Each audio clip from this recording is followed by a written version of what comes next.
сюда ходит? Да. Идет? Да. И привели Иисуса к первосвященнику, и собрались к нему все первосвященники, старейшины и книжники. Петр издали следовал за ним, даже внутрь двора первосвященника, и сидел со служителями и грелся у огня. Первосвященники же и весь Синедрион искали свидетельства на Иисуса, чтобы предать его смерти, и не находили. Ибо многие уже свидетельствовали на него, но свидетельства их не были достаточно. И некоторые, уставшие, лжесвидетельствовали против него и говорили: мы слышали, как он говорил: я разрушу храм сей рукотворный, и через 3 дня воздвигну другой нерукотворный. Но и такое свидетельство их не было достаточно.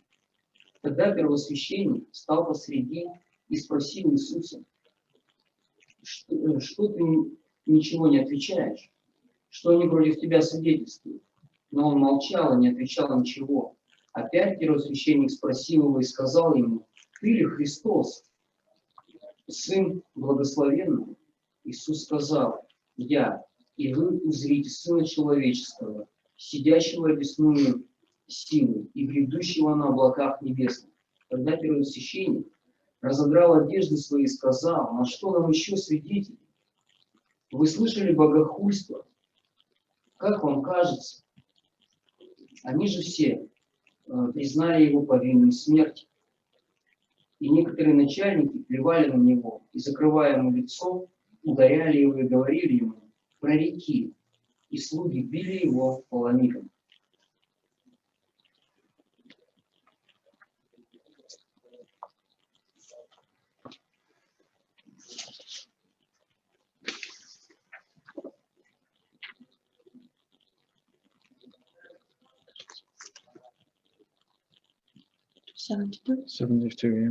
До 72.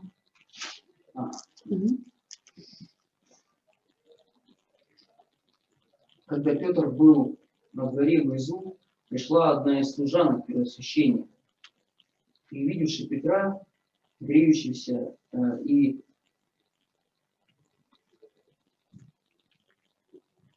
смотревшись с него, сказала: и ты был с Иисусом Назарянином. Но он отрекся, сказав: не знаю и не понимаю, что ты говоришь. И вышел вон на передний двор и запел петух. Служанка, увидевши его, опять начала говорить стоявшим тут: этот из них. Он опять отрекся. Спустя немного стоявшие тут опять стали говорить Петру: точно и ты из них, ибо ты галилеянин, и наречие твое сходно. Он же начал клясться и божиться: не знаю человека сего, о котором говорить. Тогда петух запел в 3-й раз. И вспомнил Петр слово, сказанное ему Иисусом: прежде нежели петух пропоет дважды, 3 отречешься от меня. И начал плакать. So we're looking at Mark chapter 14, verses 53 through 72 this evening. Итак, сегодня вечером мы работаем с текстом Евангелия от Марка, 14 глава, с 53 по 72 стих. Continuing our series in Mark and hoping to finish up before the end of the year, maybe. We'll see. Hoping to finish Mark before the end of the year. И мы продолжаем серию, вернее, даже заканчиваем серию Евангелия от Марка, и, скорее всего, что вот в этом месяце закончим окончательно. And so we've come to the passage, the section of Mark where Jesus has just been arrested. И мы сейчас находимся в том месте, где Иисус под арестом. And he's been taken back, and he's now appearing before the high priest, it says in verse number 53, and the chief priests and the elders and the teachers of the law, they all came together. Иисус предстает перед первосвященником и также перед старейшинами и книжниками. And so these are the 3 groups of people that made up the Sanhedrin, who were the Jewish leaders at the time. Это были те 3 группы людей, которые входили в Синедрион. And so Mark is making sure we understand that this is going to be an official kind of inquiry, an official judicial proceeding. Марк описывает это именно таким образом, чтобы дать понять читателю, что это официальная процедура, это государственное разбирательство. They would come together. They needed to have 23 members to have a quorum, to have an official meeting. Для того, чтобы встреча была и допрос был на самом деле официальным, нужно было собрать 23 члена Синедриона. Right, so if they were following the law, they would have had at least 23 people there for this. И из этого можем сделать вывод, что если они соблюдали закон, то вот на этой встрече собралось как минимум 23 человека. And it's interesting as we read through here because we'll see that in some points they were following the law, but in other points it seems like they disregarded the law. И интересно посмотреть на эту ситуацию с точки зрения закона. То есть, с одной стороны, вроде бы закон соблюдается, но есть момент, который не соблюдается здесь. And we'll see that as we move through here, they kind of maybe bent the rules a little bit to make an exception to get Jesus tried and executed before the holiday officially started. Похоже, что официальные власти немножко нарушили закон для того, чтобы как можно быстрее провести это разбирательство над Иисусом и успеть казнить его до праздников. And Mark is really going to be telling two stories at the same time that they're happening they're coincidentally alongside of one another, the story of Peter and the story of Jesus. И здесь Марк рассказывает нам как бы параллельно две истории. Мы слышим историю об Иисусе, и мы слышим историю о Петре. And in a way, he kind of uses his sandwich technique again because he begins with Peter and he puts Jesus in the middle, and then he ends with Peter once in the end of this passage. И снова Марк использует свою излюбленную технику сэндвича. Начинается повествование с Петра, посредине вставлена история Иисуса и заканчивается опять Петром. And so it does two things. It lets us, number one, see that these two stories are happening in parallel at the same time, and it also helps us to understand that we're kind of supposed to look at one in light of the other, right? Maybe compare the two stories. И Марк, используя этот прием, добивается, по крайней мере, двух вещей. Во-первых, он нам показывает, что эти два события, эти две истории происходят одновременно, параллельно. И, во-вторых, он дает нам понять, что одну историю нужно рассматривать в свете другой.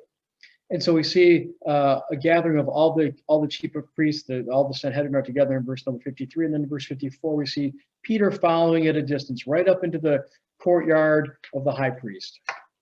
Итак, в 53 стихе мы увидели, что Иисус предстал перед всем этим Синедрионом с первосвященниками, старейшинами и книжниками.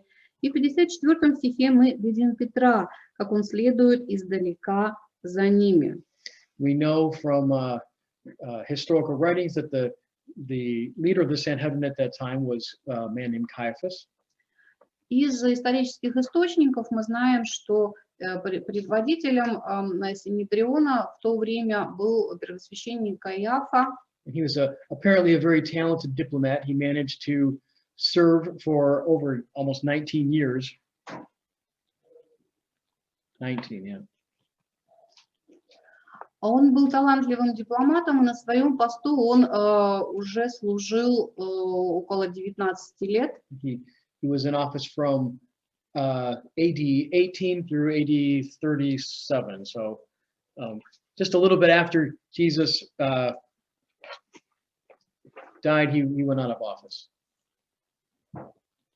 Yeah, about 4 years after. И Каиафа занимал свой пост достаточно долго, и еще задолго до этих событий описываемых, и некоторое время после смерти и воскресения Иисуса. The average term of office for this era was about 4 years, so he served a long time.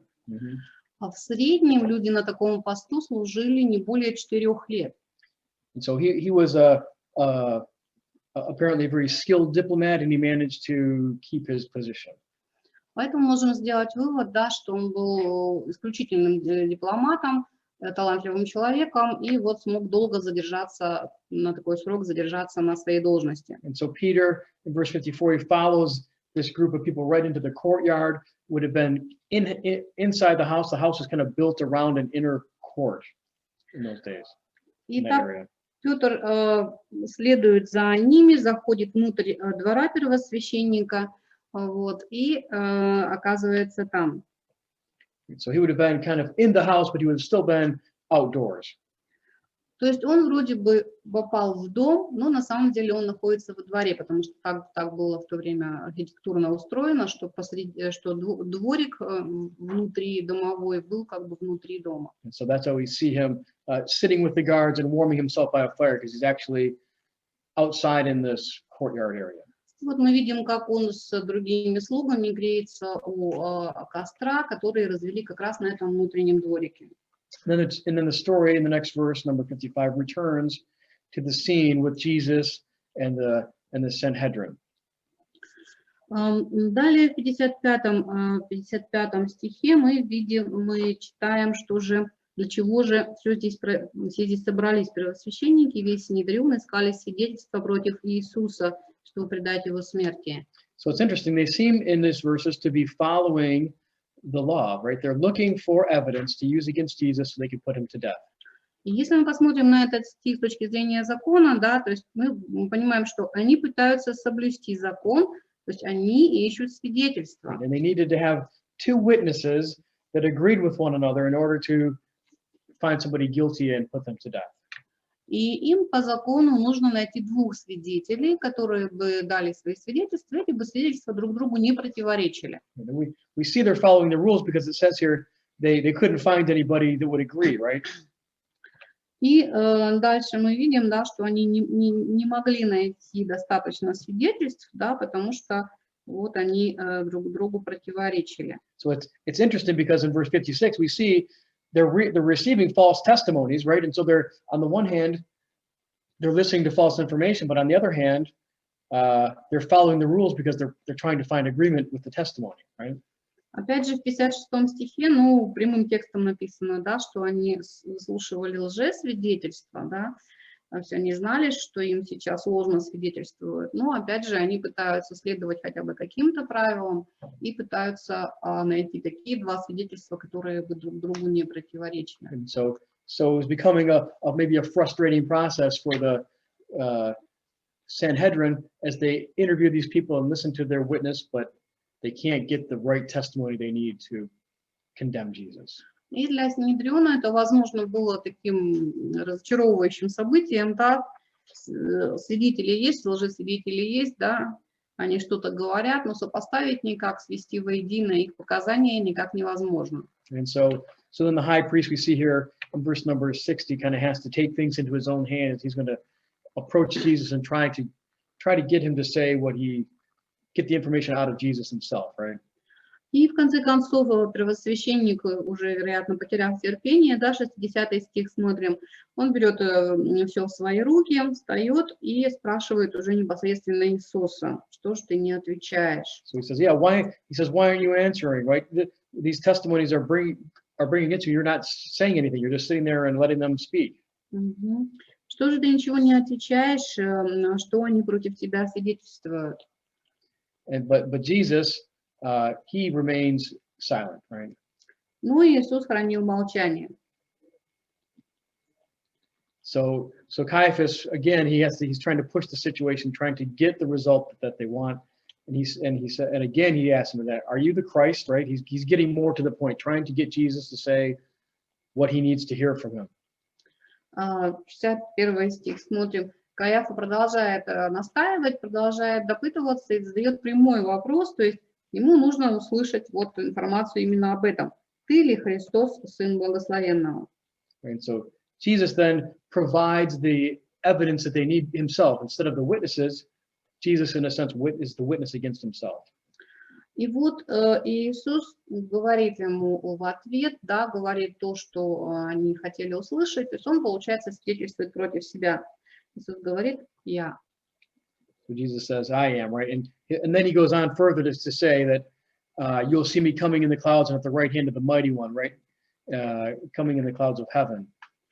И он продолжает, и вы увидите Сына Человеческого, сидящего одесную силы и грядущего на облаках небесных. And so Jesus, at this point, in the minds of the Sanhedrin, he's overstepped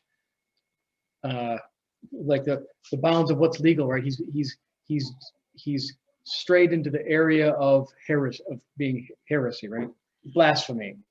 И в глазах первосвященников вот этими своими словами Иисус переступает черту и начинает богохульствовать.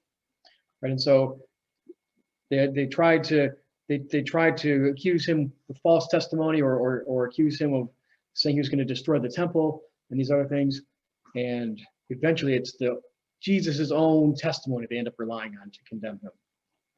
То есть сначала они его пытались обвинить в том, что он хотел разрушить храм, или же еще в каких-то ложных этих самых, на основании каких-то ложных показаний, еще в чем-то, да, но он дает им тут то, чего они не ожидали, но что им очень понравилось, да, они увидели, услышали богохульство.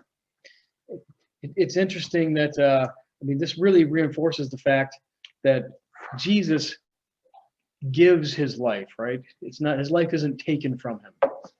И вот этот поступок Иисуса, он еще раз показывает нам, что Иисус добровольно отдает свою жизнь. То есть никто у него ее не отбирает против воли. Он делает это добровольно.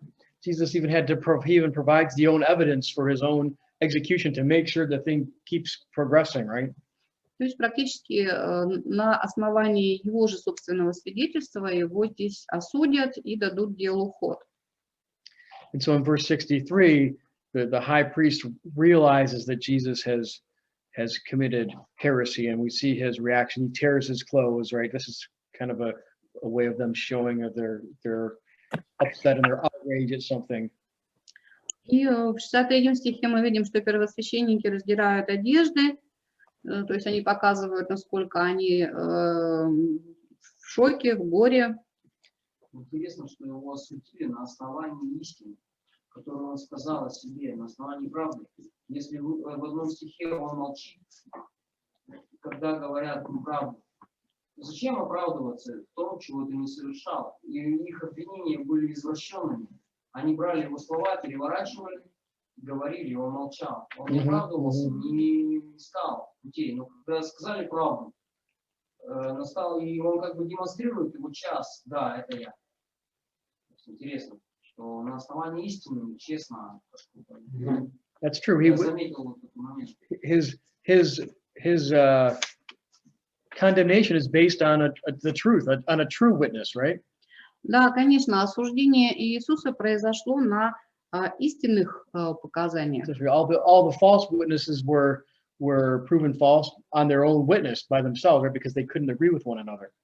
Потому что все те лжесвидетели, которые говорили неправду, они все их свидетельства рассыпались, потому что они не совпадали друг с другом. So they use the truth which they say is blasphemy. They use that truth against Jesus himself. И да, поэтому первосвященникам пришлось эту истину, которую сказал Иисус, выставить богохульством. Because this idea of blasphemy had to do with taking God's glory and using it for yourself. То есть в чем здесь состояла идея богохульства? Взять Божью славу и приписать ее себе. And so we see Jesus doing that in this part. He'll be sitting at the right hand of the mighty one coming in the clouds, right? То есть с их точки зрения Иисус здесь это делает, потому что он говорит, что они его узрят, идущего, сидящего одесную силой, грядущего на облаках небесных. The real technical term of blasphemy didn't develop until later. They had a kind of a loose definition of what blasphemy was at Jesus during the time of Christ.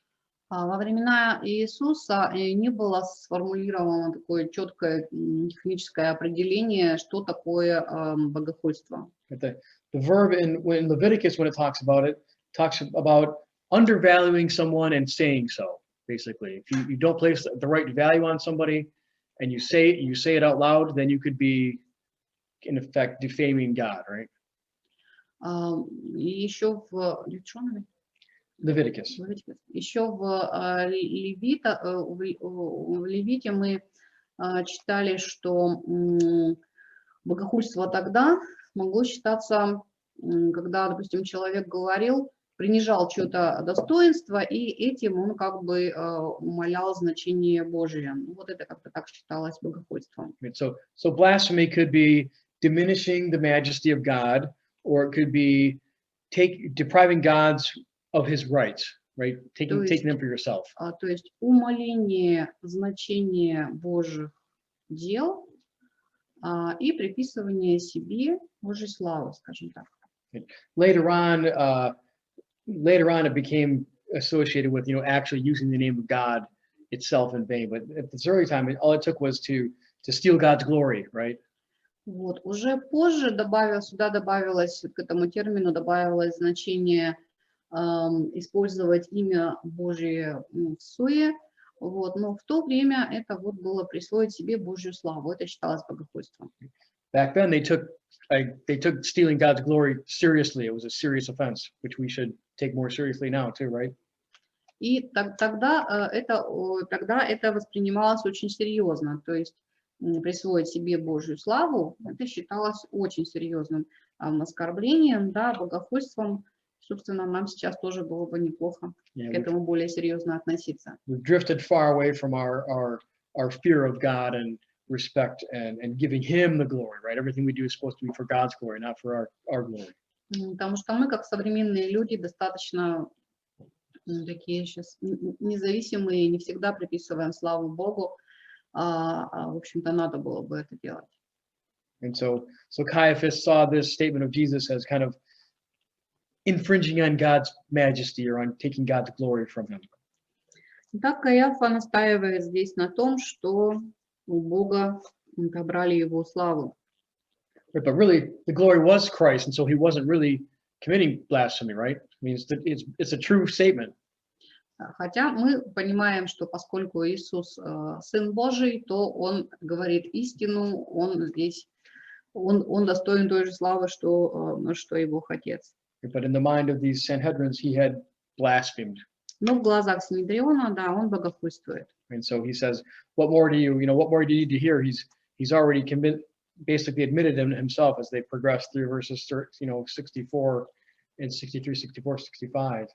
Ну и далее они, да, говорят, на что нам еще свидетели, что вы слышали богохульство, не так ли вам кажется? And it says in verse number 64 in the middle, they all condemned him as worthy of death. И все они его осудили, все они его осудили на смерть. Right? And so there was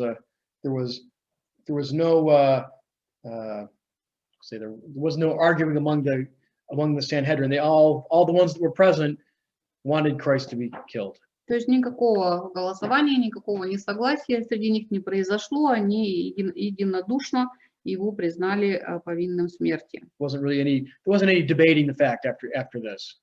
Right? Вот, то есть никакого обсуждения этого вопроса не было. And so this death sentence that they give, they can pass a death sentence at this time, but actually the Roman authorities retained the right of the sword, right? They were the only ones that had the right to actually give someone a death sentence.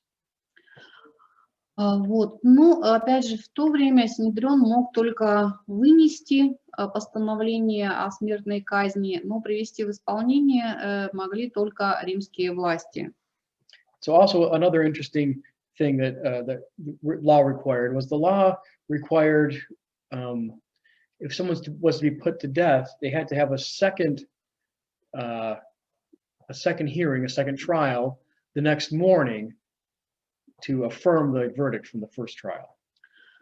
По закону, после первого вынесения смертного приговора должно было последовать второе слушание этого дела, чтобы удостовериться и подтвердить. То есть второе слушание должно быть обязательно на следующее утро. And that's probably why at the beginning of the next chapter we see very early in the morning they reach a decision, right? And they lead him away. So they have another meeting early in the morning to fulfill the law. И, вероятно, поэтому уже 15 глава следующая, да, она будет как раз начинаться рано утром, да, сразу же утром они собрались и вынесли решение. And so they had already broken a couple rules. They weren't supposed to meet at night. All the hearings are supposed to happen during the day. So the first hearing shouldn't have happened during the night. It should have happened when the day came. То есть мы опять видим, что они то нарушают, то соблюдают. Да? Вот то, что они собрались на первое слушание ночью, это было нарушением правил, потому что все такие собрания должны были происходить днем. We see them accepting false testimony, but rejecting it because it doesn't match. They don't have matching false testimony, right? Потом, затем вот мы видели, что они все-таки выслушивали лжесвидетельства, но не смогли создать из них правильную картину. And so when it says here really that they kind of were all of one mind, they were all of one mind from the very beginning. They knew that they were working to get rid of Jesus. Но работали они, тем не менее, Синедрион, все очень единодушно, потому что им нужно было вынести решение против Иисуса. And so after they decide he's worthy of death, they show their kind of distaste for him by spitting on him and hitting him, right? Вот в 65 стихе мы видим, что как только вынесли они смертный приговор, да, все члены Синедриона показали свое отвращение к Иисусу, да, они плюют на него, они бьют его. This was a typical sign of kind of rejection during these times. This is the way they showed somebody that they were an outsider, right? That's how they put you out of the community, basically. They would spit on you, they would hit you, they would. И вот все вот это плевки, пинки, тычки, да, это было таким знаком отвержения в то время, да, если человеку хотели показать, что он отверженный, что он не принадлежит к приличному обществу, именно так с ним и поступали. There's also something interesting going on in verse number 65 where it says they blindfolded him, right, and then they struck him.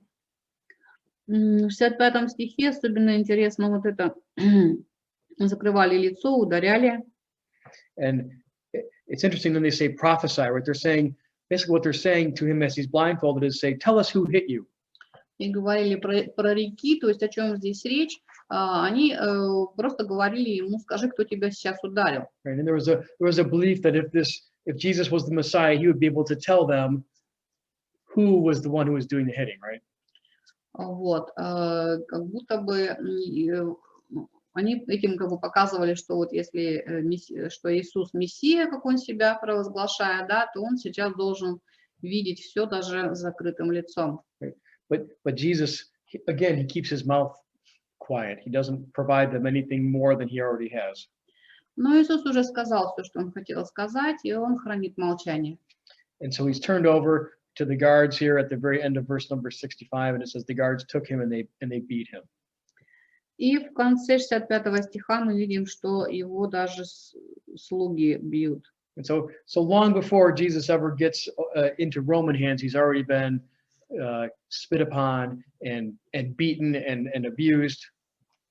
То есть мы видим, что Иисус получил много всего неприятного, его и били, и плевали на него, да, еще до того, как он попал в руки римских властей. And all these things they could do that they knew were within their power that the Romans wouldn't care about.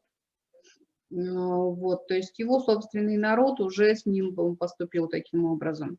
Моральная, да, наверное, моральная боль, не только физически больно, когда невиновного делают виноватым, и он страдает за виновных. Хочется оправдаться, сказать, я же не виноват, вот мы люди, если я слышал свидетельство одной женщины, она благовествовала на улице, это жена одного пастора, на улице, где были, как сказать, женщины с пониженной социальной ответственностью, блудницы, вот. И приехала полиция, их всех взяли вместе, и ее тоже, это была жена пастора. И она оказалась там, вместе в заключении, вместе с этими женщинами. И она говорит, я подумала об Иисусе. Когда ему говорили, обвиняли ложно, ему было больно, не только физически, когда били, но и внутри. И он не защищался. В этот момент тоже, что боль. And Jesus, not only that, he had the ability. It wasn't like he didn't have the ability to do something about it. He could have stopped it at any moment, right? Ну и когда мы говорим про Иисуса, то есть у него-то возможность была, да, то есть он как Бог, он имел возможность прекратить все это в любой момент. You know, like we feel bad when we're caught in that, and we can't always do something about it, even though we're innocent. But Jesus could have done it at any moment. А когда мы попадаем в такие ситуации, что не можем противостоять своим обидчикам, да, у нас еще и сил как бы нет, не хватает. А у него-то были силы, возможность, но он этого не сделал. And so I think it's a good thing and important that he spent that time in the Garden of Gethsemane praying and submitting himself to God's will before all of this happened. И мне кажется, что именно поэтому ему нужно было вот это время в Гефсимании, общение с Богом, да, для того, чтобы пройти через вот такие унизительные времена. You know, sometimes I think in life when we know there's these difficult times or conflicts waiting, it's good for us to do the same thing and prepare ourselves, praying and prepare ourselves spiritually for these things before they happen, right? So we can act appropriately.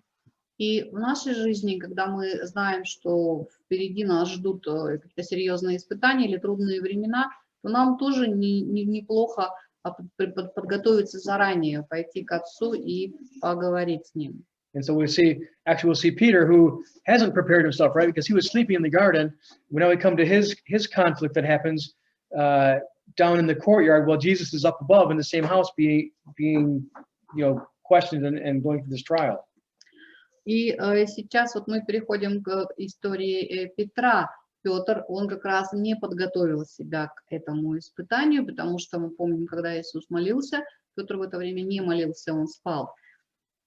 And so Peter, he's down in the courtyard in verse number 66, and one of the servants from the high priest comes by, and she sees him, and she recognizes him, right? И вот мы видим его в 66 стихе, да, вот в этом внутреннем дворике, и приходит одна из служанок.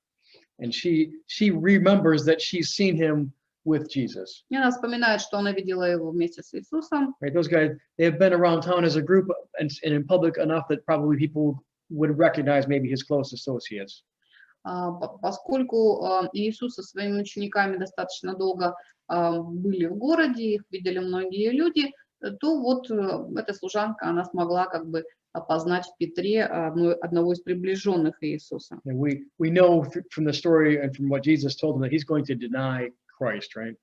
Из предыдущего текста мы знаем, что Иисус предсказал, что Петр отречется от него. So at the very same time, Jesus is upstairs, kind of giving his own testimony for his own death. Peter is downstairs rejecting him. И вот сейчас вот параллельно происходят две эти истории. Вот вверху в доме Иисус говорит свои слова и получает все, что вот ему достается. И внизу Петр отрекается в это время от него. And Peter's rejection of Christ is going to get stronger and stronger, right? As this girl kind of pesters him and follows him. Причем это отречение, оно как бы по нарастающей идет, потому что вот эта служанка, она от него не отстает. Right, first it says, I don't know what you're talking about. Сначала он ей говорит, не знаю, о чем ты говоришь. He doesn't directly deny him, but he just pretends like he doesn't know. То есть вроде как он прямо не отрекается от Иисуса, но делает вид, что не знает, о чем речь. He moves a little bit further away from Jesus, right out into the other area. И немножко отодвигается подальше, вот уходит он в передний двор, то есть как бы немножко подальше от Иисуса передвигается. And after the second denial, he moves a little bit further away. Потом он опять переходит в другое место. And then after a while, people say, "You're definitely from Galilee." Like they can tell by the way that he's talking, because people from Galilee had an accent. И вот в 70-м стихе мы видим, что его уже начали окружающие люди его уличать в том, что вот в его акценте, да, в наречии и в том, что он галилеянин. And then finally in verse 71, we see the final denial where he calls down curses on himself, where he uses foul language and uses God's name maybe in vain. Who knows? Probably not that extreme, but. Вот. И мы видим реакцию Петра. Он же начал клясться и божиться. Не знаю человека сего, о котором говорите.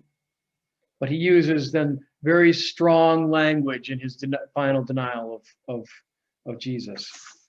И вот эти все клясться и ложиться, там, ну, на самом деле, очень такие серьезные слова. Right? And he doesn't even use Jesus' name. He just says, I don't know this man you're talking about. Причем вот он даже не называет имени Иисуса, да, он говорит, не знаю того, о ком вы говорите. And at that very moment is when we see he remembers Jesus' words as the cock crows, before the rooster crows twice, you will disown me 3 times, right? И тут поет петух, и Петр прям вспоминает слова, которые сказал ему Иисус. Прежде нежели петух пропоет дважды, трижды отречешься от меня. And then, you know, the final part of the scene, he just breaks down and weeps. Right? И начал рыдать Петр. And so this story about Peter is probably a very, very important story, I think, for the early church. И вот история Петра для первой церкви была очень важная история. Right? Because Peter, in his situation, being as close as he was to Christ, he denied Christ.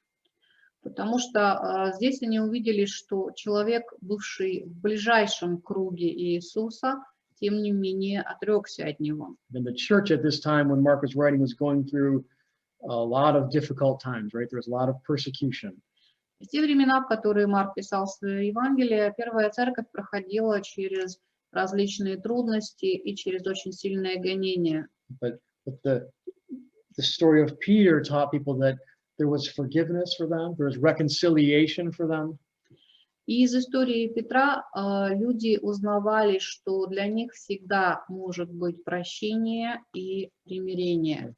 The denial of Christ, although they, just like Peter, they would have felt horrible as they went through this, but the denial wasn't the end. It wasn't the final say in things, right? There's always room for forgiveness. То есть, да, Петр совершил нехорошее дело, да, но было место прощению, было место восстановлению отношений.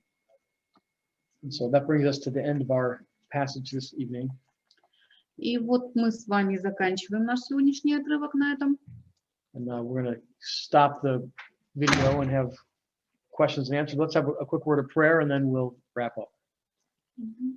Давайте мы завершим молитвой, и затем будут у нас вопросы и комментарии. Father, we just thank you that you do forgive us. Дорогой Отец, благодарим Тебя за то, что Ты нас прощаешь. We thank you that we can have reconciliation no matter what our sin is. Благодарим Тебя за то, что Ты примиряешь нас с собой, независимо от того, как мы грешим. We thank you that Jesus loved us so much that he gave himself for us. Благодарим Тебя за то, что Иисус так возлюбил нас, что отдал свою жизнь за нас. Nothing was taken from him. Ее не забрали насильно. Just thank you for your word this evening, Lord. Just pray you just speak to us through it. Он добровольно отдал себя сам. И мы благодарим Тебя за все это, Господь. Говори к нам. We pray these things in Christ's name. Amen. И прибудь в нашей жизни. Мы молимся обо всем этом во имя Иисуса. Аминь. Аминь.